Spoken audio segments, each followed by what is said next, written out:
بسم الله الرحمن الرحيم. معاكم شيماء مصطفى. هنبدأ إن شاء الله درس جديد هنتكلم فيه النهاردة عن مجموعة من الأفعال بستخدم معاها حرف جر علشان تديني معنى معين لهذا الفعل. في جمل ممكن نكون بنكونها بالأسباني ونلاقي الفعل اللي احنا بنتكلم بيه محتاج حرف جر معاه. طب ايه اللي هي الافعال ديت وايه حروف الجر اللي بتستخدم مع الافعال؟ ده كله ان شاء الله هنعرفه مع بعض على مدار الدروس بتاعتنا.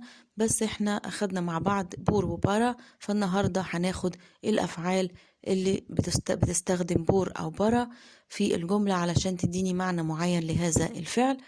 فتابعوا معانا الفيديو ان شاء الله علشان تستفيدوا، وما تنسوش تعملوا لايك وشير للفيديو، ولو اول مرة تتفرجوا على القناة ممكن تعملوا اشتراك علشان برضو يوصلكوا كل الفيديوهات الجديدة.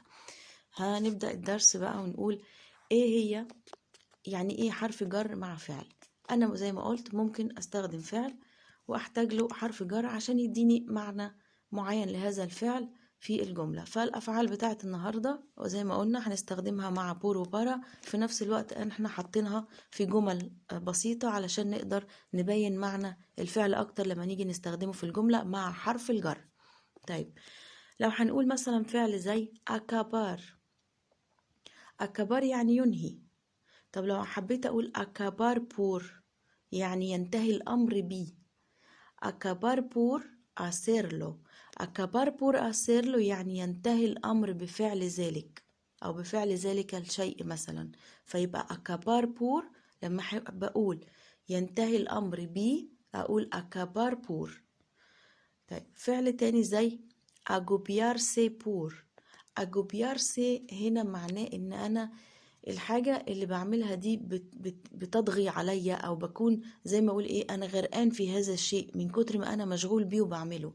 فلما أقول أجوبيارسي بور يعني يكون غارق في شيء معين، هذا الشيء يضغى عليه. فأجوبيارسي بور التراباخو يعني يكون غارق في العمل، مشغول جدا في العمل لدرجة ان زي ما بنقول كده بالعربي انا غرقان في الشغل. فاجوبيارسي بور التراباخو.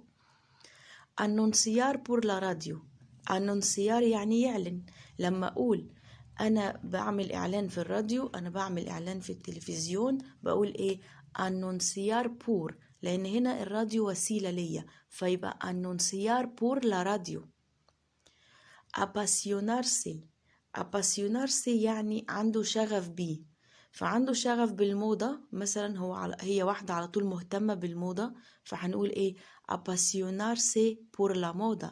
apasionarse por la moda يعني يكون شغوف بالموضة. طبعا الافعال دي في المصدر في الانفينيتيفو احنا طبعا نقدر نصرفها في اي زمن مع اي ضمير على حسب الجملة اللي احنا عايزينها. بس اذا انا حطيت حرف الجر بور مع هذا الفعل اداني المعاني اللي احنا بنقولها دلوقتي. طيب، apostar por los caballos. apostar por los caballos يعني يراهن على الخيول. apostar por يعني يعمل رهان على شيء، فapostar por los caballos يعمل رهان على الخيول. وحاطين هنا حرف الجر ما بين قوسين علشان نقول ان احنا ممكن نقول apostar a los caballos، ممكن او por الحالتين واحد. asomarse por la ventana. asomarse يعني ينظر نظرة خاطفة كده، يعني يبص بسرعة من خلال شيء معين. فبما ان انا هنا بقول انا بنظر نظرة خاطفة من خلال الشباك، هنا يعني الوسيلة بتاعتي هي الشباك، فانا لازم اخد بور، فهقول ايه؟ asomarse por la ventana. asomarse por la ventana. وممكن اقوله ايه كمان؟ asomarse a la ventana. بور هنا يديني نفس المعنى. ممكن نقول ايه كمان؟ asustarse. asustarse por يعني يخاف من. asustarse por معناها يخاف من. asustarse por nada يعني يخاف من لا شيء، بيخاف من اي حاجة. asustarse por nada. ممكن استخدم مكان بور هنا دي واقول asustarse de nada، يعني دي او بور هيديني نفس المعنى. طيب، beber por la victoria. beber يعني يشرب. beber por يشرب من أجل، مثلا في حرب وحصل فيها انتصار فهم بيشربوا بينه مثلا في يعني ايه، علشان خاطر هذا النصر احتفالا بيه، فبيقول ايه؟ beber por la victoria، بيشرب بسبب او عشان النصر. caer por el suelo. caer يقع. لما عاوز اقول بقع على الارض او حد يقع على الارض caer por el suelo. ما ينفعش اقول حاجة تانية غير caer por el suelo. comunicarse por escrito con alguien. comunicarse por escrito con alguien. comunicarse يعني يتواصل مع أو يتصل بشخص معين في communication معي. يبقى por escrito يعني بيتواصل مع شخص معين بالكتابة مراسلة. يبقى هنا بواسطة هذه الكتابة يبقى ساعتها لازم اخد بور لأن بور تدل على الوسيلة اللي أنا بستخدمها. فكومونيكارسي بور سكريتي كون alguien. طيب conducir por la carretera. لما أحب أقول يقود أو يسوق على الطريق أو الطريق السريع بقول إيه conducir por la carretera. por la carretera. contratar por un año. contratar por año يعني يعمل عقد لمدة سنة. أنا بعمل عقد مكان محل أي عقد بعمله شقة مثلا لمدة سنة سنتين 3 يبقى ساعتها هقول por. contrar por un año. dar por concluido تعبير على بعض معناه ينهي شيء. dar por concluido يعني جاب النهاية بتاعته. dar por concluido. طيب darse por vencido يستسلم لشيء. darse por vencido أنا بستسلم خلاص يبقى darse por vencido. destacar por algo. destacar يعني يتميز به. destacar por algo هو يتميز بشيء ما. destacar يعني يختار أو يدي ميزة لشيء معين. فهنقول destacar por algo يعني هو بيتميز بشيء معين فيه صفة معينة فيه فهقول destacar por. ممكن أقولها destacar en algo برضو يتميز في فعل شيء معين. الاتنين يديني إنه يتميز بهذا الشيء. echar por el suelo. echar يعني يرمي. عاوز أقول أنا برمي حاجة على الأرض echar por el suelo. برمي على الأرض echar por el suelo. empezar por el principio. empezar يبدأ. عاوز أقول أنا ببدأ من البداية empezar por el principio. empezar por el principio. esforzarse por hacer algo. esforzarse يعني أنا بعمل مجهود أو الإنسان ده بيعمل مجهود por hacer algo يعني يعمل مجهود عشان يفعل شيء ما. ترجمتها يسعى جاهدا لفعل شيء ما. لو أنا حبيت أقول أنا بسعى جاهدا لفعل شيء ما هقول esforzarse por hacer algo. estar por el rey. estar por يعني يقف تعظيما للملك مثلا فهنقول ايه estar por el rey يقف للملك بس احتراما او تعظيما ليه. estar por. طب لما اقول estar por irse. estar por irse هنا معناها يكون على وشك المغادرة. خلاص خلصت الشغل وعلى وشك ان انا امشي. خلصت اجتماع وعلى وشك ان انا هغادر وامشي هيبقى estar por irse. imponerse a sus amigos por sus cualidades. هنا imponerse يعني يفرض نفسه. طيب أنا خدت معاه يفرض نفسه على أصدقائه بس لما أجي أكمل الجملة هحتاج حرف جر تاني. ليه بفرض نفسي على أصدقائي؟ ليه por sus cualidades هنا هاخد بور. هكمل الجملة بحرف الجر بور يبقى imponerse a sus amigos por sus cualidades. احنا هنا اتفقنا ان الافعال بتاعتي في المصدر انا بقدر اصرفها براحتي مع اي ضمير في اي زمن. طيب indignarse contra alguien por algo. indignarse contra alguien por algo يعني يغضب من شخص ما لشيء ما. طب indignarse contra يغضب من شخص ما alguien. ليه مكمل الجملة هختار في حرف جر تاني هيبقى بور algo بسبب شيء ما. ممكن أقولها دي algo برضو يا إما أقول indignarse contra alguien por algo أو indignarse contra alguien de algo. الاتنين هيدوا نفس المعنى. interesarse por algo o por alguien. interesarse por يعني يهتم بيه يدي اهتمام إلى por algo إلى شيء أو يهتم بشيء و por alguien بشخص ما. يبقى يا إما هقول يهتم بشخص ما أو بشيء ما interesarse por algo o por alguien. طيب llorar de alegría por algo. llorar de يعني يبكي فرحا من شيء ما. llorar de يبكي من. de alegría يبكي من الفرح. por algo بسبب شيء ما. برضو لو هكمل الجملة هنا واستخدم حرف جر هستخدم por. mandar por el periódico. mandar por el periódico يعني أنا برسل شيء من خلال الجريدة، مثلا خبر معين، إعلان معين، أي حاجة عاوز أعمل له إرسال بواسطة شيء برضو أو بواسطة مثلا الجريدة، الراديو، التلفزيون، أيا كان، برضو هستخدم بور لأنها بتدل على الوسيلة. multiplicar por 10. multiplicar يعني يضرب الرقم فيه أو يضاعف الرقم، فبور 10 يعني في 10. لما أحب أقول أنا بضاعف الرقم ل10 أو بضرب الرقم اللي معايا دوت في 10 في 20 في أيا كان، هحط قبل الرقم بور، يبقى multiplicar por 10. pasear por la calle con sus amigos.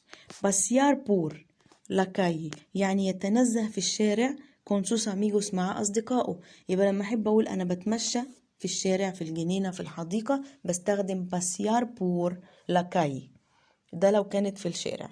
طيب preguntar por alguien. preguntar por يسأل عن، بسأل عن شخص ما فبقول preguntar por alguien. preocuparse por algo.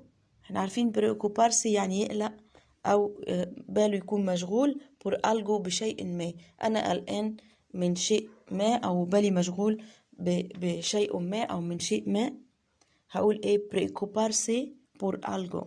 preocuparse por algo. reemplazar una cosa por otra en un sitio يعني يبدل شيء بآخر في مكان ما. يعني لما أقول reemplazar una cosa por otra en un sitio يعني مثلا ببدل شيء من هنا أحطه في هنا في مكان التاني وأحط ده مكانه. فما أحب أقول أنا بستبدل شيء مكان الآخر هقول reemplazar una cosa por otra. sobresalir por sus cualidades. sobresalir por يعني يتميز بيه، يبقى sobresalir por يتميز بإيه أو عشان إيه؟ por sus cualidades بسبب صفاته، صفاته جيدة فعملت له إن هو خلته إنسان متميز. vender por poco. vender por poco يعني يبيع مقابل القليل. أنا بشتري حاجة لقيت تمنها رخيص فبقول إن الشخص ده vender por poco، ده بيبيع قليل، أو فيما معناه كمان يعني إيه؟ بيبيع بالخسارة زي ما بنقول كده بالعربي. فدي كانت استخدامات بور مع بعض الأفعال ادتني معنى معين لهذا الفعل. فلما أنا قلت مثلا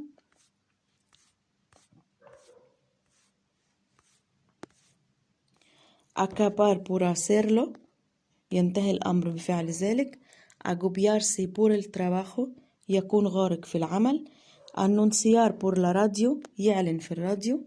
apasionarse por la moda يكون شغوف بالموضة. apostar por los caballos يعني يراهن على الخيول. asomarse por la ventana بينظر نظرة خاطفة من الشباك. asustarse por nada يخاف من لا شيء. beber por la victoria يشرب من أجل النصر. caer por el suelo يقع على الأرض.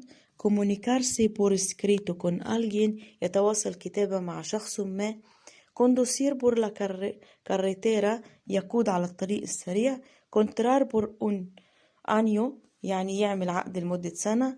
dar por concluido يعني ينهي. darse por vencido يعني يستسلم. destacar por algo يتميز بشيء ما. echar por el suelo يرمي على الأرض. empezar por el principio يعني يبدأ من البداية. esforzarse por hacer algo يسعى جاهدا لفعل شيء ما. estar por el rey يقف للملك. estar por irse يكون على وشك المغادرة. imponerse a sus amigos por sus cualidades يفرض نفسه على أصدقائه بسبب صفاته أو لصفاته. indignarse contra alguien por algo يغضب من شخص ما لشيء ما. interesarse por algo أو por alguien يهتم بشيء ما أو بشخص ما. llorar de alegría por algo يبكي فرحا من شيء ما. mandar por el periódico يرسل من خلال الجريدة. multiplicar por 10 يعني يضرب الرقم أو يضاعف الرقم في 10. pasear por la calle con sus amigos يتنزه في الشارع مع أصدقائه. preguntar por alguien يسأل عن شخص ما. preocuparse por algo يقلق من شيء ما. reemplazar una cosa por otra en un sitio يستبدل شيء بآخر في مكان ما. sobresalir por sus cualidades يتميز بصفاته. vender por poco بيبيع مقابل القليل. دي كده كانت بعض استخدامات بور مع الفعل وادتنا المعاني اللي احنا عرفناها مع بعض. لو هستخدم برا استخداماتها مش كتير، فهلاقي بعض الجمل اللي انا ممكن استخدم معاها الفعل بحرف جر واحط الحرف الجر التاني في الجملة برا، وهنلاقي برضو استخدامين لبرا. مثلا لو هنقول meterse en la habitación para escuchar música، هو بيدخل الغرفة بتاعته من أجل الاستماع إلى الموسيقى، فخدت meterse خدت معاه ان يدخل فيه أو يضع نفسه في الغرفة. ليه؟ بارا، هنا هقول بارا مش هقول بور، هقول بارا escuchar música عشان يسمع مزيكا، الهدف إن هو يسمع مزيكا. طيب necesitar de su dinero para hacer algo، يحتاج إلى أمواله. necesitar de إلى su dinero ليه؟ para hacer algo، برضو علشان يفعل شيء ما، فهنا السبب أو الهدف أو الغاية يبقى لازم هاخد para. طب لو قلت nombrar a alguien para cargo، برضو نفس الكلام، بقول ايه؟ nombrar a alguien يعني يقوم بتعيين شخص ما. para cargo يعني في منصب في مهمة، فبيكلفوا بهذا المنصب أو هذه المهمة، فبيبقى para cargo. بحط هنا حرف الجر para لما استخدم nombrar a. طيب ممكن نقول ايه كمان؟ partir de Madrid para París، بيرحل من مدريد متوجه إلى باريس، يعني يخرج من مدريد الوجهة بتاعته باريس، مش بيعدي على باريس، فهنقول ايه؟ partir de Madrid para París. valer para todo يستحق من أجل كل شيء، يعني إنسان مثلا بمدحه بقول إن هو يستحق شيء، يستحق مثلا المدح أو يستحق الشكر أو يستحق الثناء، لأنه para todo لكل ما يفعله أو من أجل كل شيء هو بالي يعني يستحق. طيب كده احنا خلصنا برضو برا، هي استخداماتها بسيطة، تعتبر كحرف جر تاني في الجملة مع بعض الأفعال عشان تديني معنى معين، أو لازم استخدم برا مع هذا الفعل لو جه في الجملة، زي meterse en la habitación para escuchar música، بيدخل الغرفة بتاعته من أجل الاستماع إلى الموسيقى. necesitar de su dinero para hacer algo، يحتاج أمواله لفعل شيء ما. nombrar a alguien para cargo يعني يقوم بتعيين شخص ما في منصب. partir de Madrid para París يعني يرحل من مدريد متوجها إلى باريس. valer para todo هنا جت مع الفعل على طول، ادتني معنى ان هذا الانسان يستحق من اجل كل شيء بيعمله. فهنا ده كان بعض استخدامات بور وبارا مع الافعال. ان شاء الله كل ما ناخد حرف جر هناخد برضو الافعال اللي بتستخدم هذا حرف الجر دوت علشان برضو تديني معنى معين في الجملة، سواء كان حرف الجر ان او كن او ايا كان الحروف اللي بنستخدمها مع الافعال. كده إن شاء الله تكونوا يعني استفدتوا شوية من الدرس، وشكرا للاهتمام. وما تنسوش بقى لايك وشير واشتراك في القناة، والسلام عليكم.